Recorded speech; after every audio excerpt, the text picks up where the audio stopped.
Gaming Dads Podcast.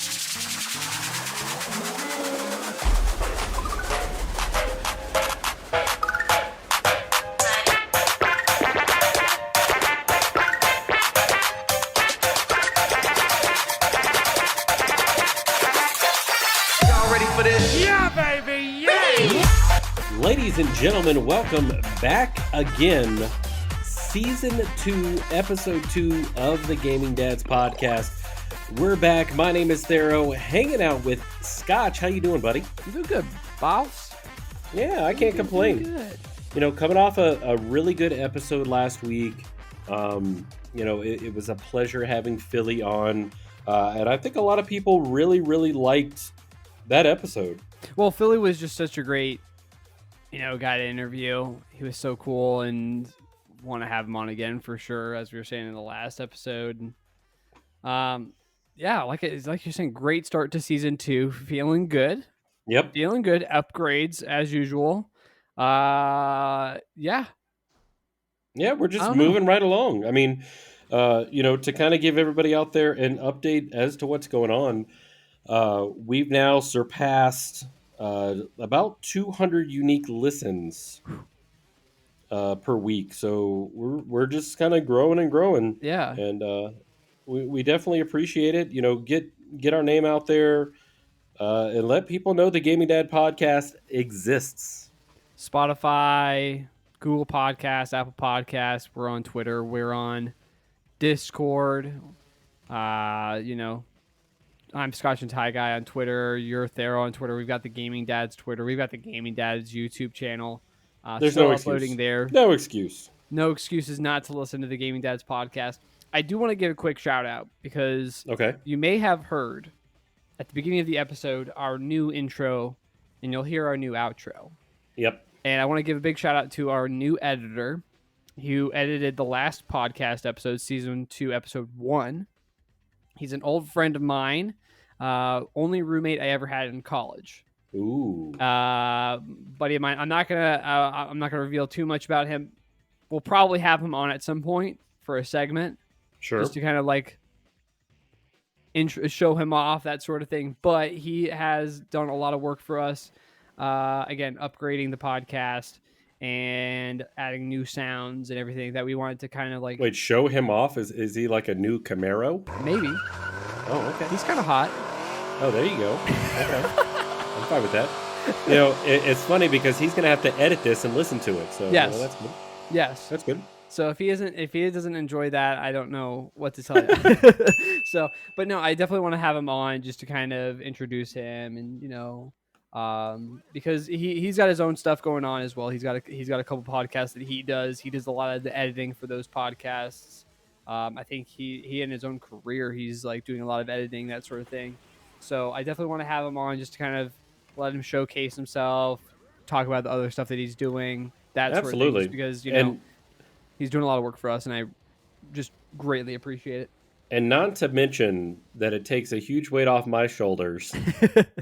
So now all I have to do is distribute every week. So it's really nice. But yeah. So I suggest we go ahead and get right into it. Now, this first topic, we've kind of mentioned a couple of times in other episodes, but it's something that's near and dear to my heart. It is. It's near and dear to me as well. And IRL gaming. Mm-hmm. We focus a lot here at the Gaming Dads Podcast on video games and things like that, but it's not the video gaming dads podcast, right?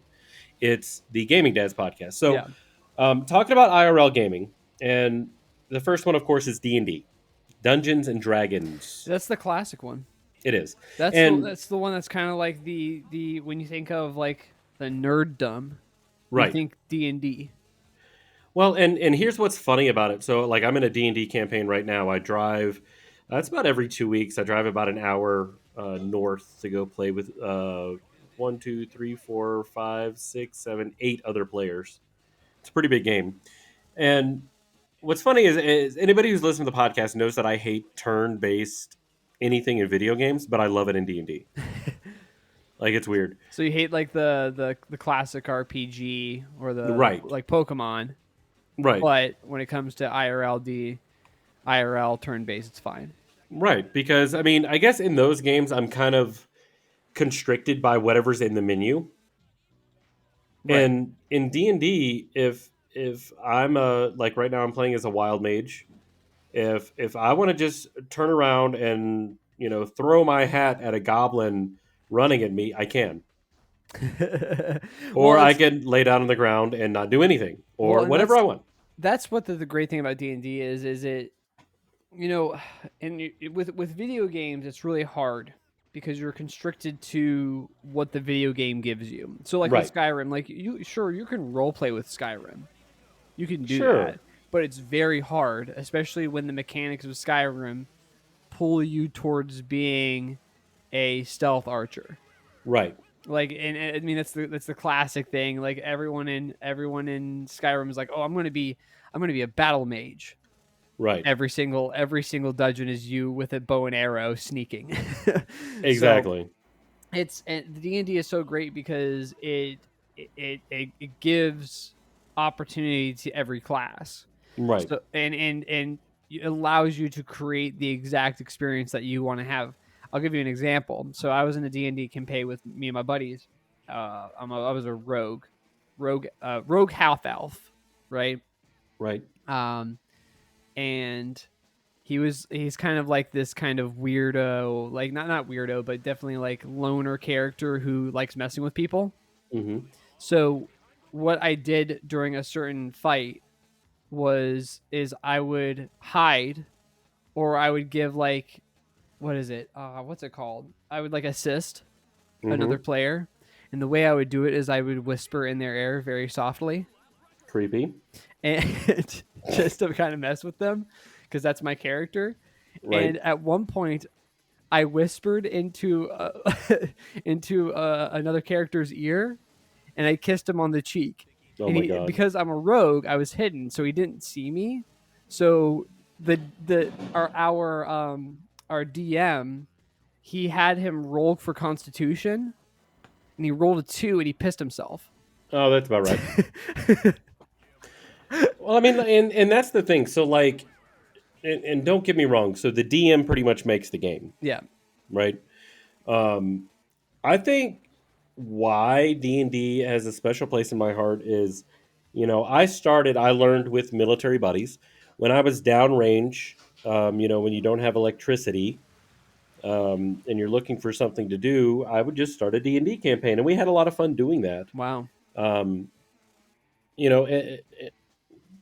The world is endless. As a matter of fact, one of our listeners, Chaotic, has actually been in a D&D game with me that I ran. I enjoy doing both.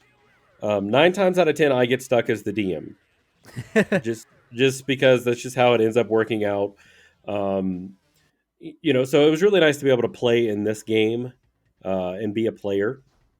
We're doing right now a first edition module, but we modified it for Pathfinder. So this is Dragon Mountain, which the story is that there's this hidden mountain called Dragon Mountain that has all of these treasures and things, but nobody knows where it is. It's not on a map or anything. So we're trying to find it, and it's supposedly one of the hardest campaigns in D&D. Oh, there you go. So, and we knew this when the DM approached us, said, hey, we're going to run this campaign. Just so you know, you need to go ahead and create 2 to 3 characters. Because your characters are probably going to die. Because I'm not going to hold back. So, and he hasn't. We've already had multiple characters die. My character is a wild mage. And for those of you that play in 5th edition, it's not a wild sorcerer. This is actually a 1st edition character that I've been modifying for Pathfinder. And a wild mage, they're incredibly brilliant. They deal with this wild magic. And there's a spell called Nerwal's Reckless Dweomer that it's a 1st level spell, and you can use it to cast any spell you want that's in your spell book, even if you don't have it prepared. But it only has a 10% chance of going off. It has a 90% chance of going wild. And we use 4 different tables. So my character has been turned from male to female. Yes, so I went from, my character's name was Gargamel Farquaad. It was Lord Gargamel Farquaad. There Now you go. it's Lady Gargamel Farquaad. There you go. And so I like things like that. So I think that D&D is kind of the basis for a lot of the RPGs that we play today. Well, and I was just about to say, what's the quintessential part of D&D? What makes D&D so good in comparison to other classic games, Because even it's video limitless. games. It's limitless. Right. Like it's absolutely limitless. You know, because ultimately, yes, you have rules, you have guidebooks and things, but it's whatever the DM wants. It's literally whatever that comes into the DM's head. Well, and I compare it to mods. So Pokemon has a lot of mods, right? So you can Right. play a modded version of Fire Red Mm-hmm. and have an experience, right? So like I was playing a modded version of Fire Red, I forgot the name of it, and I went up to this fisherman, right? And I was like, okay, battle this fisherman. And the first two, all three Pokemon that he had were Magikarp. I was like, oh, this is gonna be easy. The last Magikarp had Dragon Rage. Nice. So, and if you don't know Pokemon, Dragon Rage is a very, very, very powerful dragon type attack that a level like 15 Magikarp had. And if you also know Pokemon very well, even if you don't know Pokemon very well, you know that Magikarp is pretty much a very garbage Pokemon. So for Yes. Magikarp to have Dragon Rage is like really intense. So I got freaking wiped. And it's these mods and that sort of thing that make these other Pokemon games really cool. And that's the thing about D&D that I think is really nice is that you're given the tools. So yeah, so you could do the campaigns that are given to you by the creators, right? And they give you plenty of campaigns Sure. to use with plenty of side quests, plenty of details, everything that you could ever experience within a good D&D session. It's all there for you to have. No Right. problems at all. But then what they also do, and this is why I like DMing, is I like creating the story. Exactly. I really enjoy creating stories, and I'm pretty good about meticulously creating, different experiences for the characters, for the players. And you know, I like that they give you like the stats for all the enemies. They give you the prices for all of the items Right. and everything. So you don't have to do anything at all. You don't have to create prices. You don't have to like work on like, okay, well, this is how the economy is going to work, that sort of thing. Well, this is Nope, how it's already done for you. it's already done for you. So all I have to do is say, okay, I want vampires. I can pick up a vampire. And I can say, okay, here are the stats. I might modify the stats here and there, but it's all pretty much there. And I click, boom, cool, that works perfectly. You even have a calculator Yep. that you can pull up that tells you how difficult a specific fight will be, Correct. so that you can modify it. So, like for instance, the very first battle probably Yep, going to be CR. very easy. Maybe midway through you have a little bit more of an intense battle, but then it trails off. And of course, the last battle is going to be extremely intense. It's going to be very, very difficult, right? So, it's so easy to create it, completely free to play. You can play it online. Like there's online Exactly. access. That's how me and my buddies play. Is there was we had an Roll online 20 is board. one of them. Yeah, there's Roll 20. Roll There's quite 20. a few out there that have popped up. So yeah, even during COVID, there's a lot of even if you guys haven't checked it out, I'm gonna plug. Even though they're absolutely huge, Critical Role on YouTube. Hmm. Uh, Vin Diesel's played in that campaign. There's the voice actor from McCree from Overwatch has played. It's a really good story, so I'd recommend watching it. But I still think that that's kind of how video games were shaped to attempt to recreate that. It's kind of impossible until AI exists, I guess. But tying into you've got D&D, you've got World of Darkness, which is going to be Vampire the Masquerade and Werewolf, which I don't know if you've ever played that, but it's a lot of fun as well. It's more set in a modern time, so you have guns. Um, and the only dice you use are d10s. And so that's a lot of fun to play. I've done a couple of campaigns of that, but even tying into live action role playing. Now, here's the thing. Here's the thing with LARPing, all right? And I know a lot of people enjoy it. I much prefer to sit down at a table and do it. The only time that I've even come close to LARPing was we bought a bunch of. This is when I lived in Alaska, and as a matter of fact, my buddy who I was stationed with in Alaska is here. We go to his house every couple of weeks, but he still has some of the old swords and stuff that we used to play around with. And Hmm. so we would just play around and have battles. We never actually did the live action role playing because it's not. I don't know. Like for me, I enjoyed the tabletop. I'm sure it's fun to be able to say, "All right, I'm firing magic missile at you," but that's that's not really something that's interested me a ton. But I still think it's cool, and I still think it's affected how D&D plays and how video games play as well. Well, and I don't, I've never LARPed. I think I've tried it like once, and I was like, I don't like this at all. But like I remember being a kid, and you ran around the backyard with swords and that sort of thing. Or when Pokemon was really big, we would pretend, oh, I caught a Eevee, or I caught a Charmander or whatever, and you'd pretend that you were catching Pokemon in the backyard or whatever. But yeah, I never got into the live action role play thing. I don't get it. It's Yeah, just like it's I'm having to pretend that I cast a specific spell, or I'm having to pretend that like I just chopped your arm off. sure. And it's just the real I can't make that kind of distinction, I guess, in my head. I guess some people can. I guess that's how they have fun with it. I can't do that. Right. But it's And like, Wolf, I don't know. I think the biggest turn off for me, and again, I'm not putting down LARPing at all, no. but any of the events that I would attend, even just to kind of watch as a spectator, um, would kind of turn into an argument at places because with Well, D&D, that's exactly you're at a it. table. You know Right.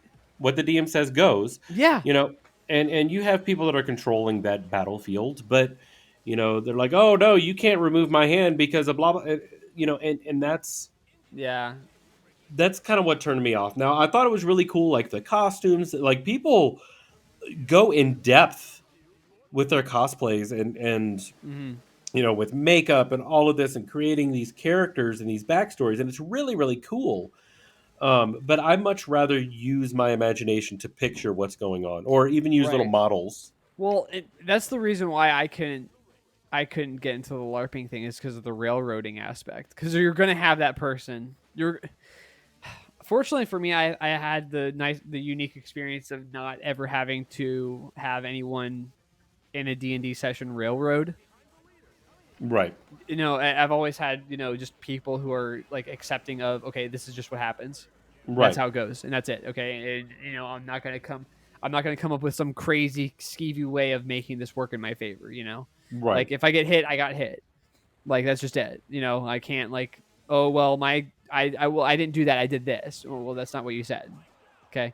And I remember like as a kid, you're playing with your friends, and you go, well, I do this, and your friend goes, well, you can't do that because I do this. Well, you can't do this. I can just see that as an adult, and the idea of that just kind of makes me think I don't want to do that. Because of the yeah, railroading thing. I just don't like I don't like it when people like make it so the story has to fall in their favor every single time. right, and So that's fair. I mean, yeah. yeah, I'd agree with that, and I think setting the expectation of in the beginning of the game, and that's what every good DM does. Of hey, these are the rules. This is what's required, and a good DM is going to keep that on track anyway. But there's something that we haven't mentioned here as far as IRL gaming, and that's going to be board games. Oh yeah. You know, I love a good board game. I Love a do good board too, game. and we get together. Matter of fact, I think last week we went and we played. After the recording, we went and played Settlers of Catan. There you go. Um, my buddy has got this game called Zombicide, which is really cool. It's a book, so the game continues on. regardless. It's a book of like 50 campaigns. And so you do number 14, and then the next time you play is number 15, no matter who's there. And, you have certain mission things to complete. It's kind of cool. Or we just invested in there's a game we really like. I think it's called like Exploring. Oh, no, Terraforming Mars is the game. I've heard of that one. And it's pretty good. Mhm. And they came out with a Kickstarter. So we all kind of pitched in to get like the ultimate game edition on the Kickstarter, which it should be coming out in the next month or so, which is kind of cool. Nice. But it creates a different dynamic, right? So video games, yeah, you can play with friends, you can be in a party and all that good stuff, but um, being there with people in front of you, it's completely different. Well, and that's why I like so much. I get really into board games, and I'm not thinking of board games like I mean, I've never played Settlers of Catan per se, but I've played other What? like yeah, I've never played it. Oh my But like gosh. I'm thinking of like other like classic board games like Life and I mean I've played a little bit like weirder stuff as well, but more out there kind of things. But I like it. I get really into it. I get really intense. And Yeah, like, I get like really into it. And I'll get like angry. I'll be like, "What are you doing?" That sort of thing. But I like it because you could sit down. Again, it's that familial experience of like sitting down. I'm having a beer or I'm drinking a scotch, and we're all just having a good time. I might end up sleeping on your couch or whatever. It's no big right, deal. That's right. the experience of sitting down and playing a board game. But it's almost that familial thing. I remember growing up, my mom and I, when it was just me and her in the house, sometimes we would sit down and we would play cards together, and we just, we'd be, eating some snacks, we'd maybe, drink some sweet tea or whatever, and we'd be playing cards, and that's it. And it's that familial experience that you get to have when you get to sit down across from another person. And unfortunately, with the whole COVID situation, obviously, that's kind of put a It's been damper on limited. that, and also the advent of the internet and Discord and all that kind of stuff. Well, Um, and Tabletop Simulator sep- right, on exactly. Steam. So that Well, separates it, but I think there's I think while the familial thing and having someone right across from you is nice, the great thing about tabletop and the great thing about D&D and all this kind of stuff is you still have that kind of united experience of like being together and experiencing that one thing together. right. Like when we're fighting this dragon, we're doing this together. We're working together on this, and we're coming up with a way to do this as a party. Or it's to the same extent when you're playing a board game against another person, you're working together while also simultaneously working against one another. Right. It's I don't know. There's something about that experience that can't be done within a video game. I think the only video game that has been able to get close to that is actually Grand Theft Auto 5. Right. And yeah, I'd agree with that. Yeah, But, I mean, I'm thinking of the no pixel kind of stuff right. where you can role play that sort of thing. I mean, you've got World of Warcraft and you've got all the MMORPGs or whatever, but in reality, you're still restricted. Well, of And course. I think I mean, freaking in GTA 5, you can be a garbage truck driver, and that's your career, and that's what you do, and you play the role of this garbage truck driver, and then on the side Right. you're, I don't know, maybe you're on the side you're And they've got modded there's something I servers don't as know. well that make that realism more real, I guess. No, But and here, well, I was watching one guy. I don't know if you know this guy, Flo McNasty. He's don't. big on TikTok for making overlays for people on Twitch. I That don't know if makes you it know or okay. not, but No, yeah, I haven't heard that name. Flo McNasty, he definitely deserves more follows because he just does so much good stuff and he's just such a nice guy. But he does a lot of the GTA 5 no pixel stuff, and they like get really into it. Like you get people who are just like committed to their role, and I'm like, dang, like dude, that's impressive. So it's a kind of like that D&D that IRL sort of thing where it's like I'm inserting myself completely into this scenario, Right. and I'm going to encapsulate this character. So Well, and that makes sense. I mean, yeah, I guess the only other thing that I have to say about that is that I'm incredibly competitive, right? The problem is that so is my wife. So I'm thinking of the clip again. Oh my god, yeah. So that's the thing is for us, like Settlers of Catan, we have to be like, okay, look, we're about to play this game. Uh-huh. We need to stop it. Even look, I know this is not a IRL gaming thing, but I do want to bring this up. So my wife just got a Nintendo Switch, Hmm. and she got it for one game and one game only, and that's Mario Kart. Mario Kart. That's all she wanted. Yeah. So we're all playing. It's me, my wife Diva, Chozo, who is one of my mods in my Twitch channel, and his girlfriend, and we're all playing Mario Kart.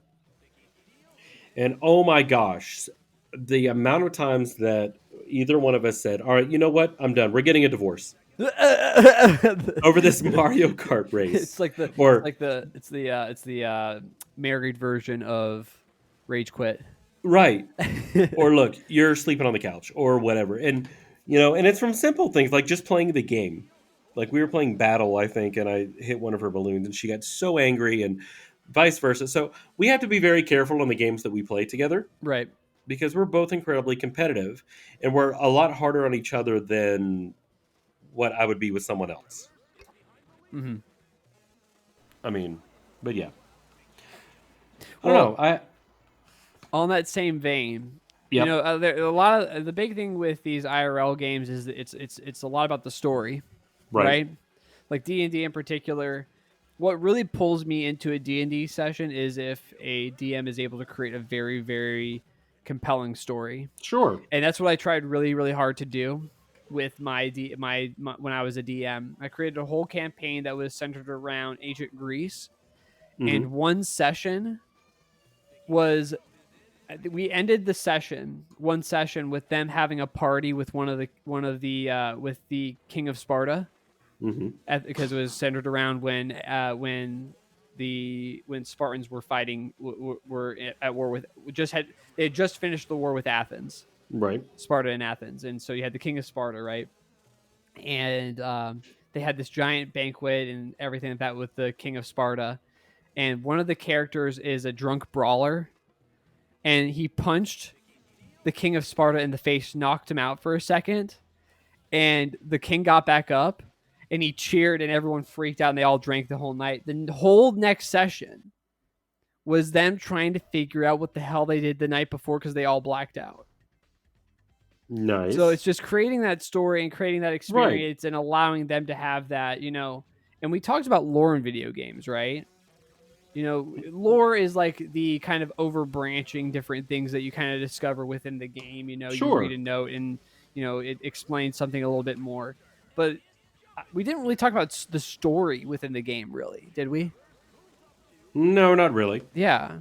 And I think one thing for me that I really like about video games is and this is the reason why I talk about video games as an art form, and why I try to talk about video games more on a philosophical level rather than just a pragmatic level, is that I think that that video games need to be appreciated as a storytelling form more, like movies. Sure. I mean, it's music, a form of like entertainment, books. just like TV. Exactly. So and I think that it needs to be appreciated more like that, and it isn't. It's moving in that direction, fortunately, but especially with COVID and everything like that, it's been. I think that has been more appreciated within the scope of modern media, especially. But I think that there's been a stigma for the past 20 years, 20, 30 years of video games, especially back in like the mid 80s. Right? Well, here's the thing, though. Like, to be perfectly honest, as we're kind of getting into this topic, yeah. As I've gotten older, I've appreciated it more. But look at the games that sell; they have zero story. Well, and that's the reason why I talk about that stigma, right? Is what games sell? Call of Duty, Fortnite, freaking. I mean, Minecraft kind of had not really a story, but kind of a story. I don't know. I mean, just all those kind of games that don't really have a story to them that are action based, right? Right, exactly. Now, but when you talk to like a person who really, really likes video games, that knows video games, right? You're talking to someone who knows about stories within games, right? Who knows Reach, Like if you're a real guy, you know Halo Reach, If you're a and you real know that guy, story, and you know how Halo Reach, I don't think anyone's going to debate me on this. Halo Reach is the best story in all of video games. pause, champ. Pause. I mean, and don't get me wrong, I like Halo Reach. Mm-hmm. You know, I like the story. Um, I don't know. There's some really good stories out there that I think are on that same level Right. I as mean, Halo it's Reach. like it is another Halo game. Don't get me wrong. Like it's an FPS just like every other Halo game, but Reach just takes it to that next level, and it's just I think it's the context of the whole Halo, the whole Halo series. It's inserting Reach into there, and how it starts and how it ends. But I mean, I know you love stories in games I just as much do. as I do. So we were talking about this beforehand. I mean, I know you've got your list. I do. And and here's the thing. Is so like for me, the story doesn't have to be like this big giant epic thing. You know, because I like fun stories too, just like I like comedies and I like Mm-hmm. dramas and you know what I mean? So um I think the reason why I love like all of the Grand Theft Auto stories is the same reason why I love the TV show Breaking Bad. Yeah. Because you start from nothing and you build this massive empire going through and I mean there's some camp or some missions and things that do kind of jump that shark a little bit, but it's The about crane. immersion, The you know. crane. Right. But it's about immersion and immersing yourself into that story and understanding what that character's feeling. I think Mm. that's really what makes a good story. um Not necessarily the genre, if that makes sense. Like we've got Legend of Zelda, which, as we know with canon, there's multiple timelines, and that's why his name is Link. He's a link Mm. between those timelines, right? And essentially, it's the same story over and over with minor changes. And what's really cool about it is not just the story itself, but the ideas that come from fans when they pick up little things in those stories. Mm. So, like, for the longest time, people were saying that Majora's Mask is Link's dream. Like, Mm-hmm. because it's so different than a lot of the other Zelda games that are out there. Um, this has since been debunked, but there's a song in there that comes from Link's Awakening. And if you remember, Link's Awakening is actually Link's dream. Mm-hmm. So they were thinking that Majora's Mask is the same, but Nintendo, has since debunked that and said no, that's not the case. But that's why fan fiction exists, Right. you know, um, and a lot of times these games are taking these ideas from this fan fiction or from these ideas and making it into reality. Mm-hmm. There was one I was just watching this the other day. I think Devil May Cry, uh, for the antagonist, figuring out, is he the father? Is he this? And finally, it's actually his son. Um, Mm. or Fallout. Fallout, Fallout's uh, good. another Bethesda property where you're engaged in the story. Um, and I'm not going to give any spoilers, but who the heck hasn't played Fallout 4 yet? Yeah. But um, there's lots of twists and turns that you don't necessarily expect, Mm-hmm. uh, which is awesome. And honestly, there's another game that I'm going to mention here that you may think I'm crazy. South Park and the Stick of Truth. That's I just recently played both of those games for the first time about a month ago. right. The first one, The Stick of Truth, I'll tell you, that story had me so actively engaged. Yeah, it was ridiculous and comedic and blah, blah, blah. But I was engaged because I wanted to see what happens next. Mm-hmm. And that's very rare for me. Well, and that's that. When we talk about stories in games, it's hard because with video games, it's got to be paired up with the action side of it, and you have Sure. and like how do you engage the player in the story as well. And you've got games that do it very poorly. Like, I mean, Kingdom Hearts is probably the one that gets ragged on the most Yeah. for having just the most convoluted story that just doesn't make any sense, and they have to like come up with weird ways to make things work. Right. I think really the big problem with Kingdom Hearts, in my opinion, is not only that it's convoluted, but they tell you everything. It's not like it's there's not nothing shown hidden. to you. There's no showing. There's no like theater to it. It's all I'm gonna just. I mean, that's I'm gonna tell you. anime RPG stuff though, where they just tell you everything. It's just you're reading a book at that point. Like, just give me a book at this point. Like, what's the? I mean, don't get me wrong. Kingdom Hearts the game, but like OG Kingdom Hearts is a great game. It's so much fun. I love the combat. I love that, and I love the art style and everything. But the story itself, it's told very poorly, and I think that generally speaking, most people are going to agree on that. I think that you're going to have your diehard Kingdom Hearts fans that are going to be like, no, you're wrong. Mm-hmm. But I think generally speaking, Kingdom Hearts is it's a good story that's told poorly. Right. Like, I'm not a good storyteller. I have good stories. I just am not very good at storytelling. Like giving, like, telling people, oh, this is what happened to me, sort of thing. You have people who are very, very good at storytelling. And that's a talent. Terrible story. Yeah, it's a talent. There are people that can tell awful stories well and get a good reaction from the crowd. I can't even tell a good story well. Well, and it's like I've got a buddy of mine who he's kind of the de facto person of explaining a game when we all get a new game in the gaming group, because how he describes things is just so incredibly in depth.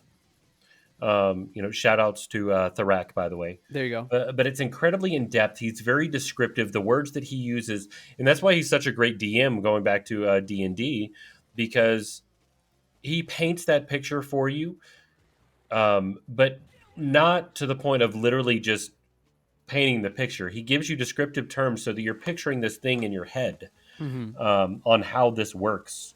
And I think you're right. It's kind of a talent that's I don't know if it's learned or if it's inherent, but going into like Red Dead Redemption, 1 and 2, I enjoyed 1.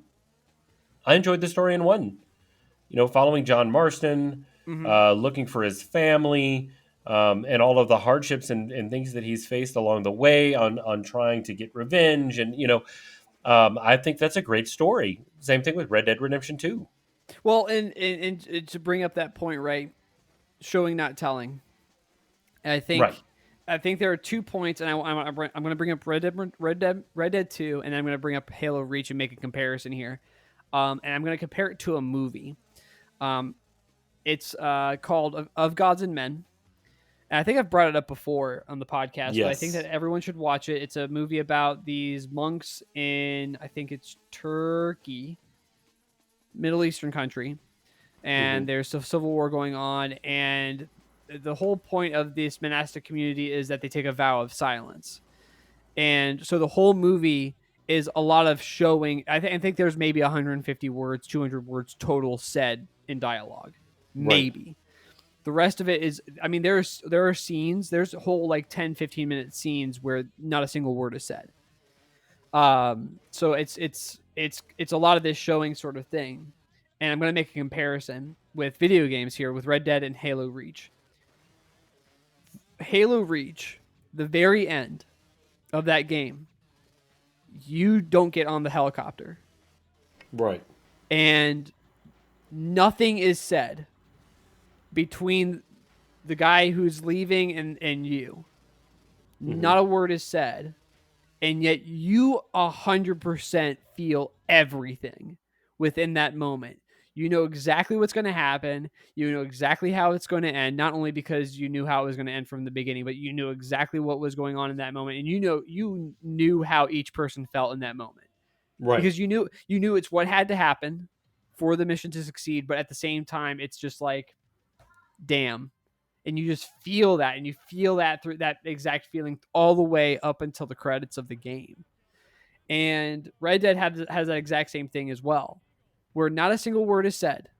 There's a moment where, you get to the end of the game, no one says anything.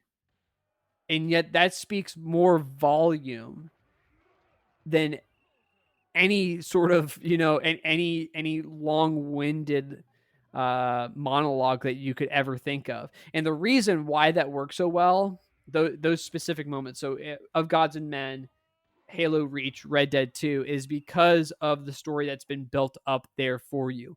You've felt it, you've heard it, you've seen it, you've experienced it all the way up until this point. And I'm not going to give away the ending of Gods and Men, but the ending.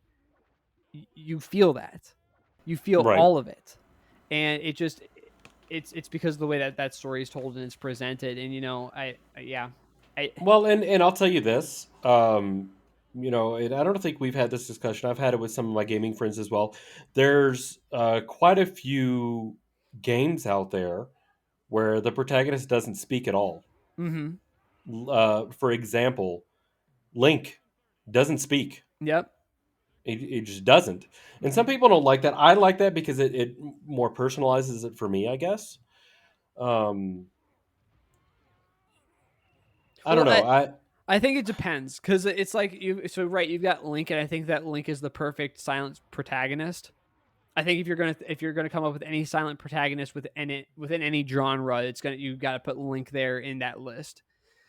But on the flip side, you've got Far Cry 3, which is the opposite of the silent protagonist. I mean, it's a Right. person who speaks, but it's such a good story.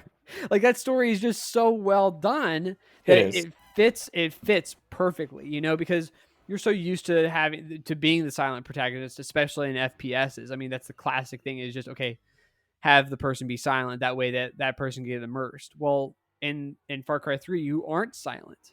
Right. The person does talk, but it fits. And it works. Well, and that's the thing. I think, part of it is with open world games in general. Yeah. Games that are less linear to me typically have a better story. Right? Sure.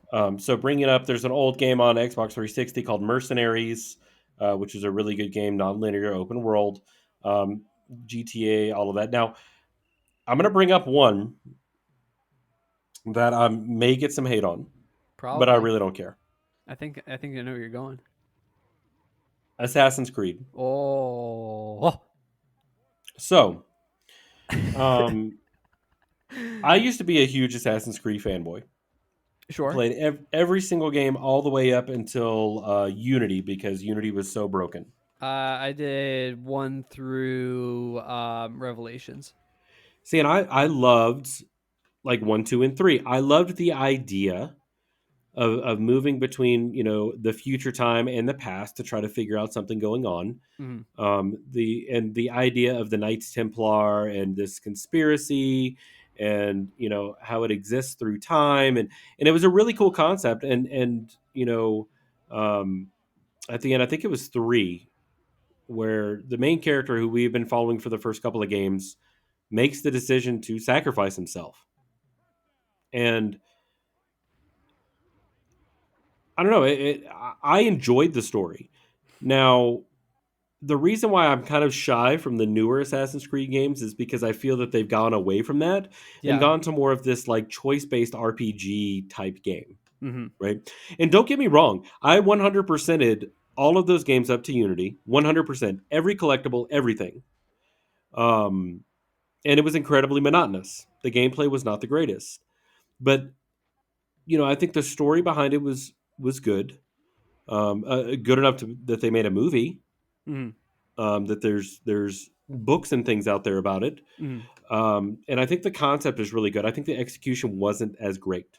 Well, and so this is why I wanted to make sure to talk about stories versus lore, because I think that there's a very, very clear distinction between lore and stories. And I think that Assassin's Creed is the perfect example of very, very good lore.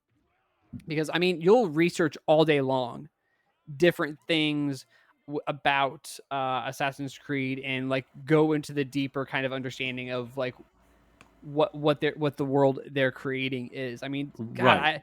I remember there was they used a real life event. The giant there's some giant explosion in like the middle of Russia that they Right. used as a side thing for Nikola Tesla, Right. and kind of explaining how Nikola Tesla I think I remember works that. into the assassin order, or how Edison is in the Templars and this is how he works, that sort of thing, right? Using the different people throughout history to kind of create this overarching spider web of different things, right? Right. To explore. I don't think the story's good. I think they build a good story and then it falls apart at Right. the end every single time. It kind of just like leaves you kind of meh. I think that 2 and Brotherhood were good. I thought Revelations kind of left you I with love Black with Flag. Black Flag, great game. Don't get me wrong. Black Flag, I think is inarguably the best game out of the Assassin's Creed series. But I think that just the story just kind of like is meh. It just kind of like hangs there. Don't get me wrong; they build up something good, and it could be a very very good story. I think it could be an incredible story. I think that Ubisoft got into it too much, and what's the word? They That's a marketed it. possibility. They did what corporations do to stories typically, which is, well, we Sure. have to make it to where it's marketable. Oh, we got to sell as many copies as possible, so we Of can't do course. that. We can't do something out too far to the left or too far to the right. And that's typically what a great story ends up doing. It typically goes a little to the left or a little to the right in a direction that you wouldn't expect, Right. or typically like see out of a normal story, right? It Hmm. typically there's something weird that happens that makes that story good that you don't typically see. And that's the unfortunate thing about Assassin's Creed is they stay right on the line every Right. time, and it doesn't create that interesting story. They create interesting lore on the side. Don't get me Sure. wrong. I think Assassin's Creed has the deepest, most interesting lore out there, next to maybe Metal Gear. Hmm. But it's the story itself stays on that line too hard, Right. and I think that that's the problem. Well, I mean, did you ever play the game, the Saboteur? Yes. I think it was Xbox 360. Yeah. So the Saboteur was about the resistance in Paris during the Nazi occupation of Paris, Yep. and it may just be me because I'm obsessed with World War II, like absolutely obsessed. When I lived in Europe, I wanted to see as many sites as possible. It just fascinated me, but I loved that game because of the story, the story of how this person got wrapped up into the French uprising against the Nazis and trying to push them back, and I thought it was really cool, you know. But I haven't seen a whole lot past that. Um, I don't know. I like. Here's the thing, you know. There's a balance, I think, because some of the best games out there don't have a story at all. We know that, Yep. and video game companies aren't necessarily motivated by story. They're motivated by the bottom line, which is cranking out whatever they can to be able to make money. We see that a lot with early access games. So, like another great story, it was very linear for an open world game, but I enjoyed it. But I'm probably going to get some flack for this. Was Subnautica, Mm-hmm. and That's a I think great story. for That's an me, amazing story. for me personally, I got Subnautica early access before a story existed. Like you were just there, kind of testing things out and submitting feedback. And so to kind of see the story come together was really cool for me. I haven't played Sub Zero yet, now that it's finalized and finished. Um, but, I think that's a good example of a game developer that wanted to make sure that there was a story there that was intriguing. Something that was new, something that was fresh, something that was different. So, and that's to me what sells bigger than Call of Duty and Fortnite and all of that. You come out with a game that has a phenomenal story, you can get past a lot of things. Mm-hmm. Cyberpunk is on sale at Walmart for $30 right now. What that tells me is not only was the game mechanic broken, how the game operates completely broken, but the story sucked. Do you Mm-hmm. understand what I'm saying here? Right. Because if the story was good, that's why Red Dead Redemption 2 is still $50. Mm-hmm. You know, the games that maintain a good story, that's why. Look, another one, Paper Mario. Paper You Mario is know, great. and for me personally, the reason why I think the story is great in Paper Mario is the fact that the story pulls you in. Mm-hmm. So when certain things happen, certain heartbreaking things happen, you're like, man, I kind of want to cry right now. Right. Like, you know, you become connected to the character. I think that's what makes the story. You become connected to the character and invested in what's going on. Mm-hmm. Well, And I mean, that's the big thing about like if we're gonna cap this off, right? Like what makes a good story? I don't know what the answer is. I don't think that the story needs to be too complex or too simple. I mean, I'm thinking, my wife and I told you about Rakuen. I think that's a very simple, but it's just, oh my god, it's such a good story. But then you have something more complex like Dishonored. I mean, there's just a long list of games that right, have just incredibly, incredibly good stories, um, that are overlooked in comparison to these other, bigger franchise games. I mean, heck, do you remember Paper Please?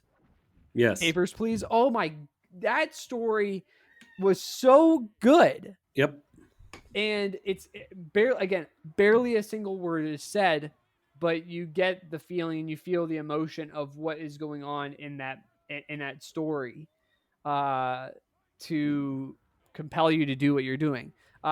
Jazz Punk, yep, great story, absolutely ridiculous game, great story.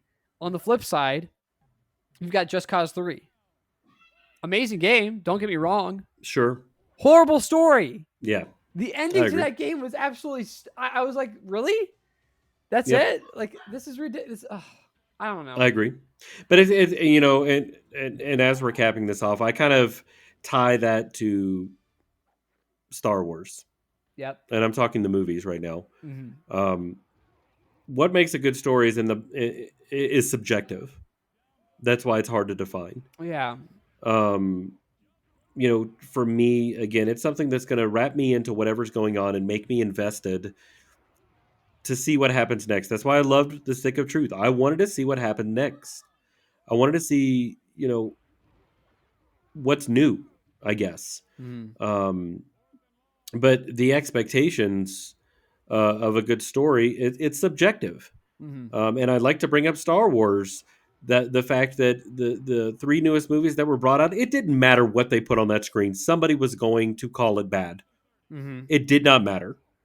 And the reason why I say that is because they use that cookie cutter format of Star Wars of this hero who doesn't know they're a hero, they have to train and blah blah blah blah blah. And people said, "Oh no, no! Now you guys are just repeating A New Hope."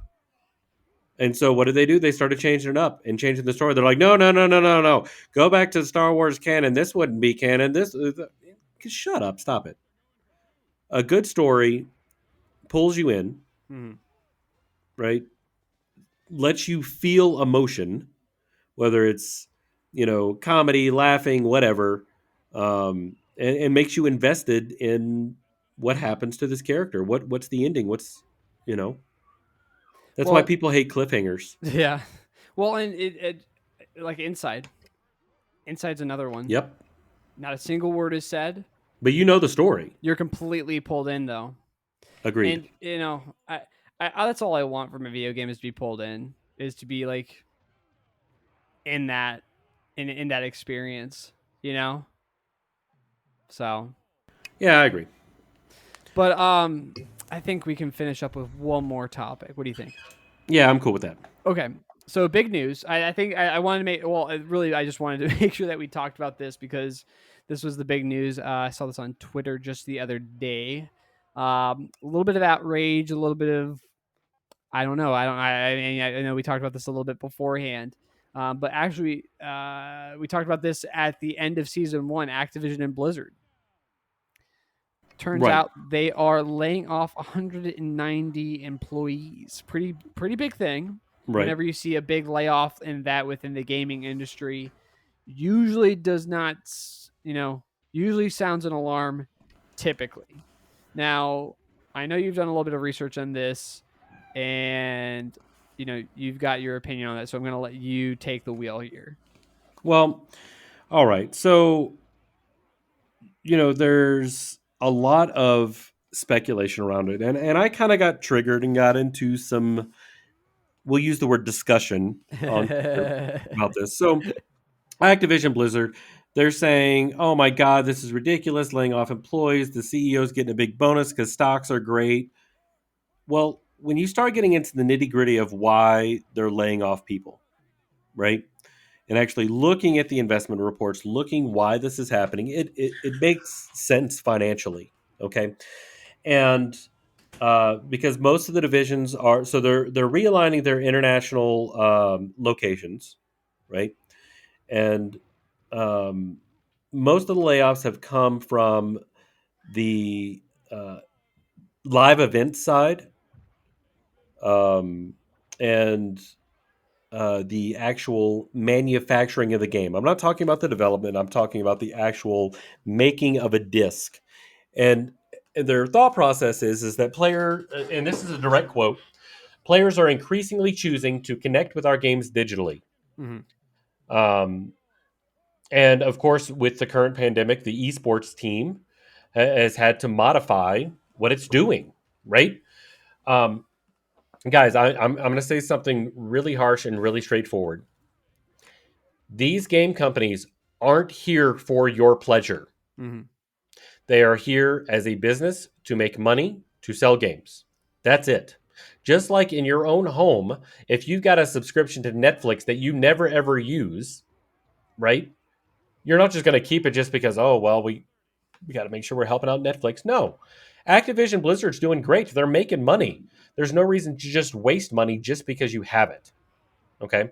It looks like, according to Bloomberg, the laid off employees are getting a severance. So they're getting a 3-month severance. They're giving health benefits for the next year. And this is the kicker. This is what pissed people off. $200 gift card to Activision Blizzard's Battle.net. Oh, It boy. pissed people off. And I said, you know what? Who cares?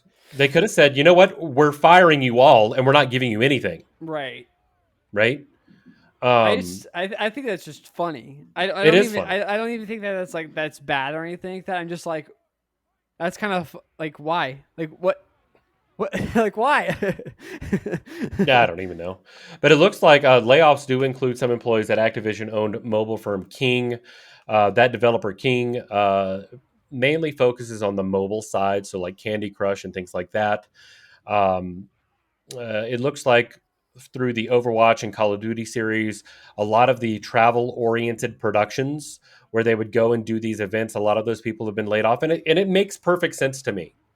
Right, we're in a pandemic, so are we just going to pay these people to just kind of sit around and twiddle their thumbs? No, they're moving just like the restaurant industry in New Orleans had to lay off 75,000 employees. So that's a good 20% of the entire population of the city of New Orleans. Right. They had to lay them off because of the pandemic. I get it, like I completely understand. Now, I don't know. For me personally. It happens. And people are criticizing, oh, well, the CEO just got this big bonus because of, how great the stocks are doing. Again, how much the company is making has nothing to do with these layoffs. So imagine this. This is how I kind of put it into people's heads. If you own 5 Taco Bells, 4 of them are incredibly profitable and 1 of them is not. 1 of them is just bleeding money. Yeah, you can float that other Taco Bell if you want for years at a time.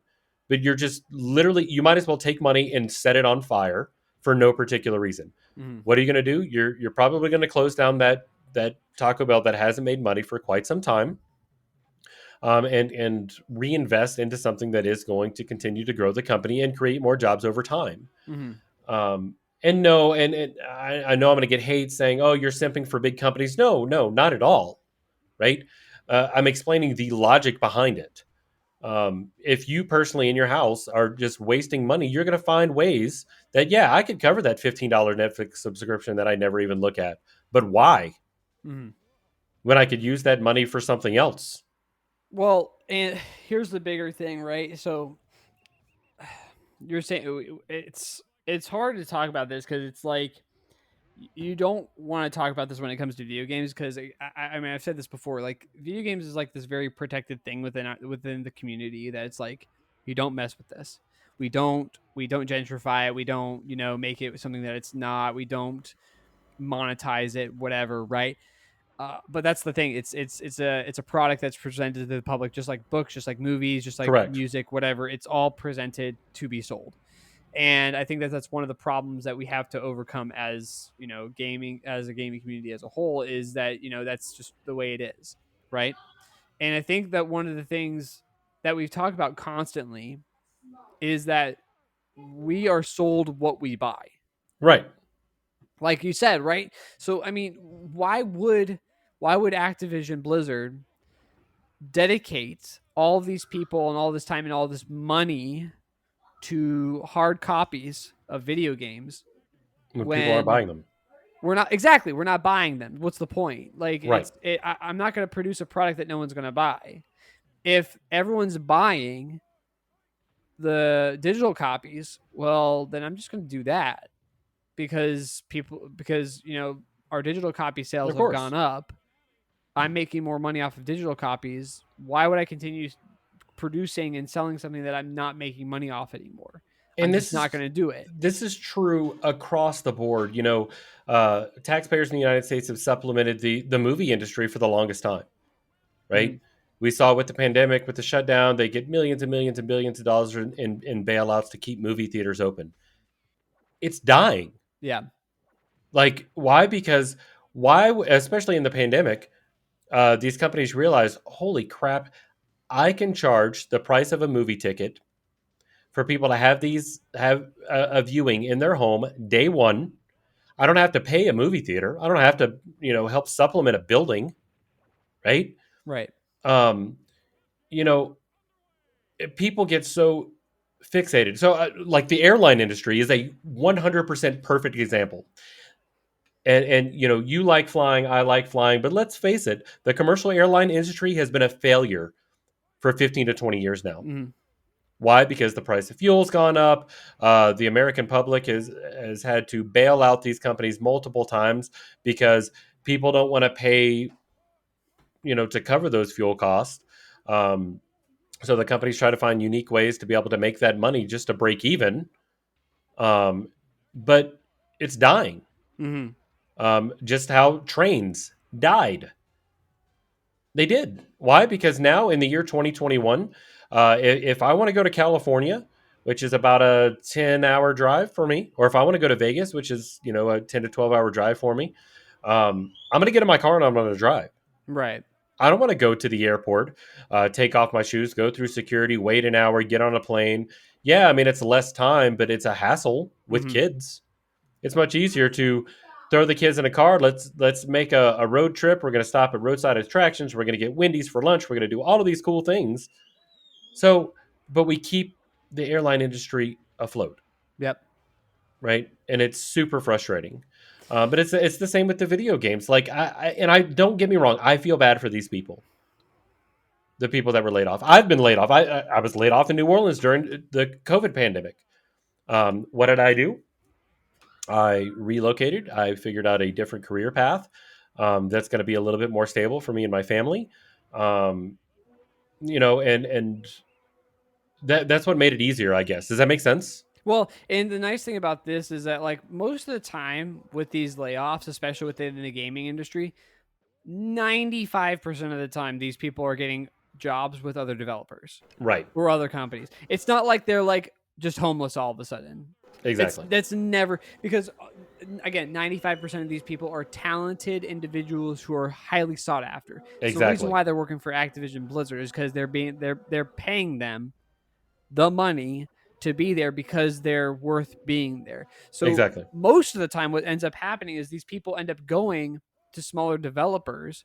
Sure, they Yep. might make a little bit less money, but they're producing games for these smaller developers and make these games that everyone. I mean, heck, that's how you're getting all these like really good story based games. Right. Is that you've got these bigger developers laying off these guys, and then they're like, okay, I'm going to make a game, and then they make a game, and then they're like, oh, hey, this is like a really good game. I mean, we see that a lot. I mean, Yeah. Bungie specifically, the creators of Destiny, when it first came out, was marketed as, hey, we're the original creators of Halo. Yep. We were laid off from Microsoft, and we created our own company, and this is what we created. Yeah. Right? So, but the fact is that gamers feel entitled to these games. They feel that they own a part of it, and they don't.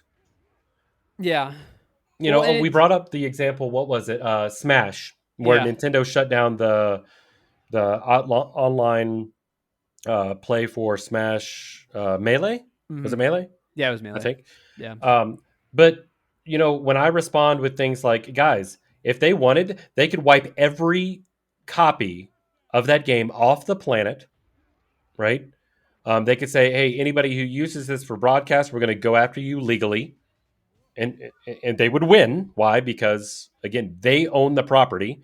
They could take every copy and, launch it into a rocket into outer space, and we'd never see it again. Why? Because, again, you own a copy of the game. You don't own the game. Right? Mm-hmm. So, as consumers, we tend to forget that we are consuming something that someone else is producing. Mm-hmm. Right? And there's a lot of really good reasons to go after game companies like Cyberpunk 2077, Assassin's Creed Unity. There's quite a few games where these game companies really need to be criticized. But again, it's our fault. Yeah. And we keep buying it. Well, and it's just supply and demand. It is. I mean, this is like super basic economics. I taught this when I taught 6th through 8th grade social studies. I taught this in 7th grade social studies, and they understood it. Right. I mean, if demand's going up, the market's gonna create a supply for that. If the demand goes down, then the market isn't gonna create a supply for that because there's no demand. It just doesn't make any sense. And so with the higher supply is going to be lower pricing. Exactly. And that's the thing that you're seeing here with the digital copy thing. I mean, they're making hard copies, no one's buying them. Well, they're not going to make more hard copies, so they're needing to get rid of people because that's who's making the hard copies. And we know that this is true because look at GameStop. With GameStop going out of business, people aren't buying those hard copies anymore. The only thing they're buying hard copies is going to be retro stuff. So that's why these independent retro stores that sell like Nintendo and all of that kind of stuff are thriving right now. Yeah. Because there is no online version other than what's on the Switch. Yeah. And here's the thing. I think that especially who we're talking to is a very niche group. It's not, when we talk about the gaming community, we're like, the gaming community is relatively small in the span of gaming, right? Like when you think of big video game titles, what you're actually going to like, if we only talked about like the big video game titles, right? What would we would end up talking about is the following: Call of Duty, Madden, FIFA, maybe you talk about Fortnite a little bit here and there. Overwatch, you talk about Warzone. And you talk about Minecraft. That's all. That's all you would talk about. And I would say Overwatch as well. Right. And the only reason why I say that is because of the Overwatch. Yeah, we had esports leagues around before Overwatch existed. Yeah. But Overwatch kind of threw that into the limelight when Blizzard said, hey, guess what? We're going to create our own professional league. And, oh, by the way, we're going to have all of these investors, such as like Jerry Jones, the owner of Dallas the Dallas Cowboys. Cowboys. Yeah. And when he starts investing, and so I think Overwatch has a little spot on there as well. But I think you're right. Well, We talk about speedrunning. Speedrunning is so niche that luckily some of these bigger streamers, such as Simply and Mizkif, and these guys are starting to get speedrunning out there. So it is starting to grow. But if I went to my dad, yeah. who was born in 1956, and asked him about competitive games, uh, he may know Call of Duty. You know, he may have heard of Fortnite. He may have heard of some of these other game types. Does that make sense? Yeah. But he's not going to know Overwatch. He's not going to know. Anyway, Well, and I that's the thing digress. that I mean is that like the majority of people playing video games aren't the niche group that we're talking about here. Right. They're not into the stories necessarily. They're not into the intricacies of the lore. They'll know the bigger titles, that sort of thing. They'll know Red Dead, they'll know GTA, they'll know Right. Mario, they'll know Zelda, that sort of thing. But they're not into like the deeper stuff. They just want to play the game to play the game. Like they'll Exactly. play Skyrim for the fighting and the battling and everything like that, but they're not interested in the lore aspect of it. So they're Right. not going to do Of the course. research or they're not going to role play. They just want to beat some people up. Right. Call of And Duty. that's okay. I just want to shoot a guy. And that's really what the market is right now. Unfortunately, And it has been for a long time. right. And we'll talk about this next week. But I think that esports has played a role in that to a certain degree. I think that esports has a very good spot in that, but I think that esports has played a role in I'm going to use this word incorrectly, and this is hyperbole. This is 100% hyperbole. Yes. Hyperbole. Yes. Hyperbole. Hyperbole. Okay, this is 100% hyperbole how I'm going to say this, but it's almost gentrifying video games to a certain degree and creating the market that you see right now. Yeah, I agree. And we'll talk about that next week. Cliffhanger, spoilers. Ooh. But that's what we've got to kind of understand is that that's companies are going to do what they're going to do. I don't like Activision Blizzard at all to begin Right. with. So as soon as I read it, I immediately had like an inner reaction of negativity. Your eyes start twitching and stuff. Yeah, exactly. I started like my eye started twitching and my fingers immediately started typing in the air long paragraphs of rage. No, And that's fair. but I don't know. Again, they're companies. They're going to do what they're going to do. It doesn't matter if you're Nintendo, if you're Sony, if you're Activision Blizzard, or if you're freaking the small itty-bitty developer. The one guy making Vulcanoids. You're going to do what you're going to do to make money. Yep. And create a product that people want to buy. Exactly. Whether that's something indie or if that's something bigger, I don't know. I think that we've just kind of got to accept that. And you have to become niche. You have to become very, especially if you're gonna be the type of gamer that we're talking about here, right? That's into all this kind of stuff. That's into the intricacies. That's into the story. That's into the lore. You have to become very, very specific about what you buy and what you play. And that's fair. And it's hard work to a certain degree, but at the end of the day, it's way more rewarding. It is. mean, I'll give an example, a quick example, and then we'll finish it off here. My little brother, he was never into the video games that I was into. He was always into Call of Duty. He got me into playing Rainbow Six Siege, which I've been playing lately again. But I got him Skyrim. He didn't play that. Sure. He wasn't into that at all. But recently, he's been texting me that he has been playing, not Bloodborne. What's the other one? Dark Souls. Dark Souls. He's been playing Dark Souls 3, and he's getting into it. And he's like, actually, this is like a really good game. And we'll talk about it. We'll talk about like the different fights, and we'll talk about the cool. lore behind it and everything like that. And he's getting into that. And I think that if you present that at Dark Souls, again, I mean, not necessarily a great story. I don't know if there's necessarily a story there. Great lore, though. But if you present that in that way, you'll get people who are playing video games that way, and the art will come out more. I agree. Especially in these bigger developers. I don't know. Yeah, I definitely agree. Well, cool. Well, yeah, I think that's gonna wrap it up for this week. Awesome. Still going strong. We want to hear from you guys. Yes. We get constant suggestions every week. So we would absolutely love to hear from you guys. Reach out to us. Twitter. I live on Twitter. Twiter. So yeah, Twitter. Okay. The tweeter. Yep. So, if you reach out to me, you can either DM me, my DMs are open, or you can tweet at me. If you don't agree with anything we said, that's perfectly fine. We still want to hear it. Well, and we got the link tree. So all of the links, I've got the link tree now to where you can click a button and all of our links are right there. That way I don't have to, And that's but in the description of there. every place that we distribute the podcast to has that link tree link in it. Boom. So be sure to check us out. Yeah. We will be back next week with some more hot takes. Not to spoil too much, but maybe 2 very, very special guests?